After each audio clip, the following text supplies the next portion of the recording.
presentation is from Errol, Managing Director of Orion Minerals. Errol is a geologist registered with the South African Council of Natural Scientific Professionals, a recognised overseas professional organisation for JORC purposes. Errol has more than 24 years of industry experience across all aspects of exploration, mine development and operation, with a key focus on gold and base metals. Errol has held positions in Anglo Gold, Clough Mining, Metal and Gold, Clarity Minerals, African Stellar Group and Lion Gold Corporation. He's also chairman of the Junior Leadership Forum of the Minerals Council South Australia. Errol will also, at the end of this session, be joining us live on a panel discussion, so please get your notes taken now during his presentation. And I think we're ready to run the presentation now. Good afternoon, ladies and gentlemen. It's a pleasure to address ADU again. It's the third year in a row that I've been doing this. And for Orion, it's been quite a journey over the 3 years. It's quite interesting preparing the presentation for today and just looking back over the 3 years, what we've done, what we've achieved, and what South Africa's achieved, because South Africa has come 1,000,000 miles from where it was, where we started 3 years ago. I can recall at this conference 3 years ago sharing a stage with the then Minister Zwane, and he announced the Mining Charter 2017, which was quite honestly a fiasco for the South African mining industry. Fortunately, in 2018, we got Minister Mantashe came on board, and since then, things have moved dramatically in South Africa and for Orion, because now we are superbly positioned with one of the best exploration and development opportunities on the continent, and we've got a rapidly developing and improving exploration and mining regulatory environment that we're operating in. So I'm pleased to share this presentation with you today as a bit of an update, actually, because every year you see it. So don't tell the lawyers that I didn't give you the disclaimer. So where is Orion today? When we came to South Africa 5 years ago, we had a market cap of about $8 million, $9 million. We've come a long, long way since then. And in fact, since this announcement was put out at the beginning of this week, we've actually improved. And as of this morning, I'm doing this recording on Thursday, we actually have a market cap of over 100 million Australian dollars. Our largest shareholder is Tembo Capital, who have been absolutely fantastic and have cornerstoned us all the way through this journey of ours. And without them and the certainty of the finance that they provided, we wouldn't have been able to achieve what we have achieved. The Delphi Group is a big German investor group that have come on board over the last 12 to 18 months, are very supportive of what we're doing in South Africa. Continuous discussions with them. They are looking to continue supporting what Orion is doing. The Wiley Group is an Australian family office, also extremely supportive, have helped us in the last couple of capital raisings and have been supportive there. IGO, who you all know in Australia, they are joint venture partners in the Fraser Range. People forget that Orion doesn't only have this world-class project in South Africa. We also have very significant tenement holdings in the Fraser Range that are joint ventured with IGO, and IGO are actively exploring on our properties at the moment, which are right next door to the Mawson discovery and identical geology. So we're looking forward to them getting drills turning there again in the new year. And then Tani Holdings is Dennis, who's our chairman. We've arrived at a very interesting place with Orion. The base metals, and particularly the battery metals or the new era metals, are really surging at the moment. And there's all the talk in the market about copper in particular playing the cornerstone in the whole electrification of the world. The cleaning up of the world is going to require electrification. There just isn't enough copper known on this planet at the moment to actually supply what the market will require 5 to 10 years from now. Even Anglo-American, who stopped exploring in South Africa, where their roots are, are now starting to make noises about going back to exploring specifically for base metals in South Africa. Mark Cutifani made this statement just 2 weeks ago. So the world is turning. It's moving ahead very quickly, and Orion is perfectly positioned to use that opportunity. So our flagship operation, obviously, is the Prieska copper-zinc. It's a massive VMS deposit. We've just drilled out enough ore for 12 years. We've drilled out a 30 million ton resource. We've done a bankable feasibility study on the first 12 years. Now, when I say to you, this is the first 12 years, I can say with the same certainty that I did 5 years ago, that I said that we would have at least a 12-year project. Well, I can say with the same certainty that I believe that we'll have a 20-year project at Prieska. There is a long way to go with this project, and the belt where we are operating is just completely unexplored in modern terminology. And we're drilling at the moment, and I can tell you that we're busy hitting everything that we expected to hit and had wished to hit. So things are going very well for Orion and its exploration at the moment. As of August this year, our mine is fully permitted. You know, a lot of Australians don't want to come to South Africa because of the history of permitting problems. Well, I can tell you that over the last year, we have got all of our mining permits, all of our environmental authorizations, our water use licenses, our social licenses, our town planning and SPUMA permissions. Those are all in place. So this is a very significant base metal project that's ready to go. We are just busy with the financing at the moment and the negotiations around financing to get this project into action next year. So what does the project look like? As I said, a 30 million ton resource, 12-year operating plan that we've put in place, 2.4 million ton per annum operation. That'll produce about 22,000 tons of copper and 70,000 tons of zinc per annum. That's a significant copper and zinc production. Our pre-tax cash flow is 1.6 billion Aussie dollars. And that's for a capital investment or a peak funding requirement of 413 million Australian dollars. We've got an all-in sustaining margin of 47% on this mine. That is very unusual for base metal projects. The project pays back in 2.4 years. So a 2.4-year payback on a 12-year project, and a 12-year project that we believe that's going to expand to 20 years, you know, those are good metrics. And we see a lot of opportunity to either upscale this project or extend its life of mine. You know, base metal projects like this VMS is the single largest, single massive sulfide lens in the world. This beats Kidd Creek as the single massive sulfide lens. It's probably reaching very close to over 100 million tons at the moment when a person takes as deposited. So the historic mining, the pillars, the current resources, and where we see this resource extending, this is over 100 million ton deposit. Very, very significant by global standards.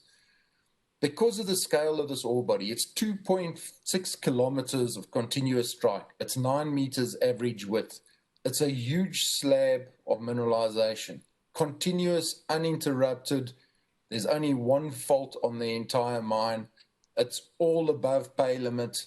So you're not having to do selective mining within the ore body. And because of that, your mining costs are extremely low. We're looking at 88 Australian dollars a ton to mine this deposit. So if you take it on a co-product basis, it's got very low operating costs. And I don't know if you can see my cursor, but on a co-product basis, we're looking at $1.60 a pound for our production on a copper equivalent basis. But if you take it net of zinc credits, we almost drop off the cost curve. We almost go into negative costs because the zinc actually pays for this copper production. So you're really almost getting your copper for free. And that's a great situation to be in on a co-product basis. We have other byproducts as well that we haven't factored into our bankable feasibility study. There's barite, and there's a big demand for pyrite in South Africa to produce sulfuric acid to sort of drive a beneficiation and also fertilizer production. And we have got very clean pyrite with no arsenic or any other toxic metals involved. So it's a great opportunity there. We've built our business around a very strong ESG. From day one, we knew we were coming into a problematic environment in South Africa. It's a challenging environment, but we believe that we can manage the challenge. And we have managed it very well. And as South Africa has developed, we're in a better and better position to do it. This particular site is right in the middle of a solar and wind generation hub. We already have 170 megawatts of generating solar on our property, active and generating today. We are planning to put in our own dedicated solar and wind facility that will generate 55 megawatts of combined solar and wind. Add to that hydrogen or battery storage, and we could go completely off-grid. And by going completely off-grid, we can have certified clean metal. You know, this whole ESG drive is so important in the world today. And I'm particularly proud that our chairman last night, Dennis Waddell, received the Emerging ESG Leader Award from the AMEC Group at your award ceremony last night. It's a great pat on the back. But a pat on the back is just nice and feel, but this is an important financial impact, because investors need this kind. Green metal production is the way of the future, and we are in a perfect position to deliver that. This is a mine of the future. There's very few mines in South Africa that look like your average Aussie mine. You know, this picture over there, that's your standard Aussie mine. Because of the history of mining in South Africa, we have labor-intensive operations. And to do the change management of downscaling labor and mechanizing is just too hard. And that's why it doesn't happen successfully. It's very difficult to manage that process. This is a mine that we're starting with a clean sheet of paper. It hasn't had an employee for 30 years. Not having had employees, we can actually do the right thing right from the start and capitalize on the opportunity. It is a mechanized mine. We are going to run it on a very efficient 4IR basis. We are being recognized. Our state president, a year ago today, congratulated me on the stage at the State President's Awards, at the State President's Investment Conference. We are recognized. I'm attending a dinner with him again next week, a lunch with him next week, where we'll give an update on this project, because it is a project of significance to South Africa, and it has the support of the government. We also have the recognition of our peers. As I say, we won this award last night, and thank you very much to the AMEC Group. We appreciate the nod of recognition. It is something that we've invested in actively. It's a capital investment, and we believe it's going to pay off in the long term, because that is the only way a person can mine. You have to have your social license to operate. And we have that social license to operate, and we intend building on that position. Now, where are we in Southern Africa? We have a pivotal leadership role in a rapidly emerging copper-producing district.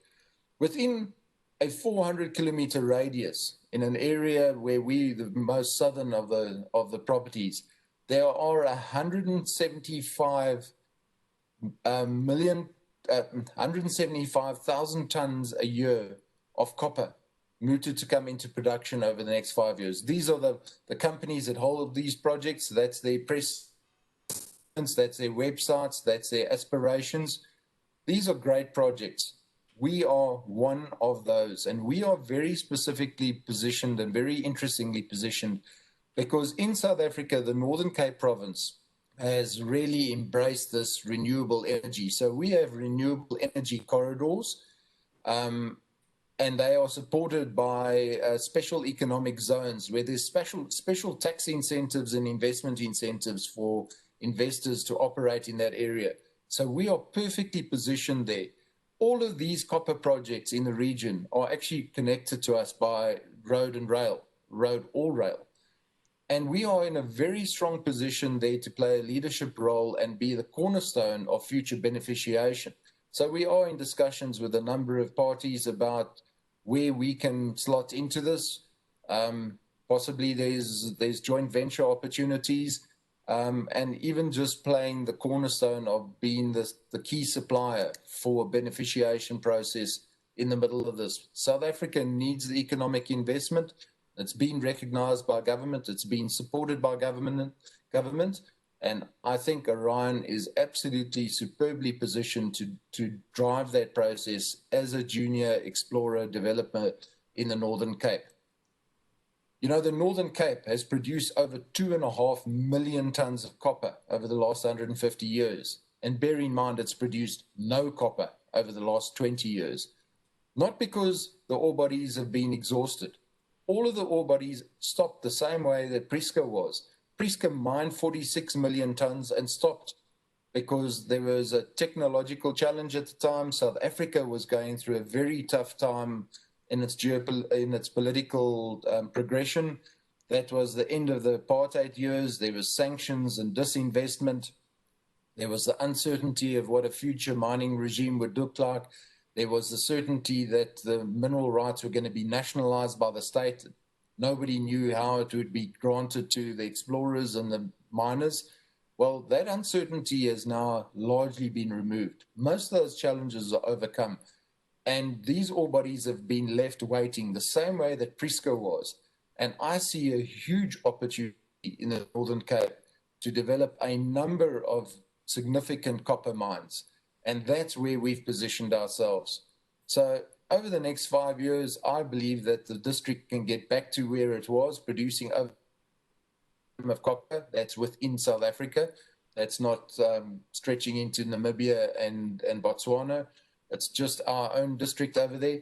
And most importantly, it will be green metal. It will be certified. We can go for the copper mark, which is a certification process for responsibly produced copper. So the Elon Musks of the world, the big producers that absolutely want green metal, the engineering businesses, we will be able to supply a certified green copper. And that's where we have positioned ourselves very deliberately over 5 years. We've got an exceptional exploration belt, and it's not just copper. We have got copper and nickel as primary commodities together with the zinc, but we've got 23 known mineral occurrences on our property, including rare earth elements. We've got beryllium, tantalum, lithium deposits. We've even got uranium and gold deposits on our properties. We have got a world of exploration ahead of ourselves, and we've just proved with Prieska what we could do in a very short time. So thank you very much, ladies and gentlemen. I think Orion is in a perfect address at a perfect time, and we've been on a very strong journey. And thank you to the regulators that are supporting us, the South African government, and the Australian investors that have carried us this far. We see a very bright light at the end of the tunnel, and we don't hear the sound of a train approaching. Thank you very much.